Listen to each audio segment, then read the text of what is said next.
মানে বিরোধী দলীয় নেতা নিশ্চয়ই স্মরণে থাকার কথা, ওনারা এবং এনসিপির বন্ধুরা সবাই মিলে এটা আন্দোলন করেছিলেন।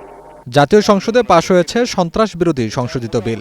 সন্ত্রাসী কার্যক্রমে জড়িত ব্যক্তি বা সত্তার কর্মকাণ্ড নিষিদ্ধ করার বিধান যুক্ত করে সন্ত্রাস বিরোধী সংশোধিত বিলটি জাতীয় সংসদে সর্বসম্মতিক্রমে পাশ হয়। এর ফলে আইনি ভিত্তি পেল আওয়ামী লীগের রাজনৈতিক কার্যক্রম নিষিদ্ধ করে অন্তর্বর্তী সরকারের জারি করা অধ্যাদেশটি। আইনটা অবশ্যই একটা সেনসিটিভ আইন। আমরা কি অনুরোধ করতে পারি যে এটা পাশের জন্য একটু সময় হাতে রেখে আমাদেরকে একটু সুযোগ দেওয়া হোক। বিল পাশের আগে বিরোধী দলের নেতার বক্তব্যের প্রেক্ষিতে স্বরাষ্ট্রমন্ত্রী সালাউদ্দিন আহমেদ বলেন, সংশোধনীটি মূলত গণহত্যাকারী সন্ত্রাসী সংগঠনের কার্যক্রম নিষিদ্ধ করার জন্য আনা হয়েছে। এ আইনেই আওয়ামী লীগের রেজিস্ট্রেশন বর্তমানে স্থগিত রাখা হয়েছে। এই বিলটা হলো একটি গণহত্যাকারী সন্ত্রাসী সংগঠনের নিষিদ্ধকরণ সংক্রান্ত একটা অ্যামেন্ডমেন্ট।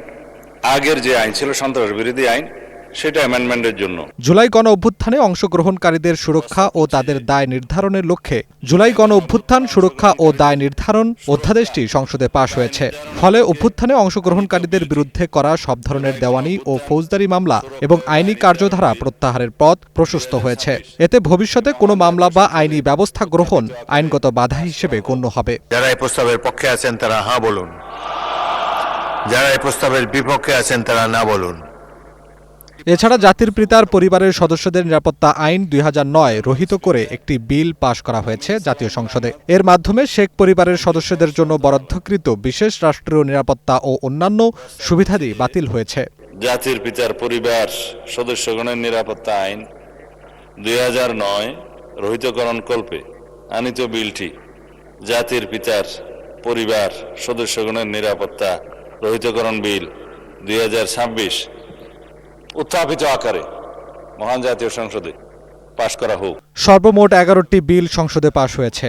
সংসদে বিল উত্থাপনের সময় রাষ্ট্রপতির ভাষণের ওপর ধন্যবাদ প্রস্তাবের ওপর আলোচনা হয়। এখন মহামান্য রাষ্ট্রপতির ভাষণ সম্পর্কে আনিত ধন্যবাদ প্রস্তাবের উপর আলোচনা। আফরাজ জামিন, গ্রিন নিউজ, ঢাকা।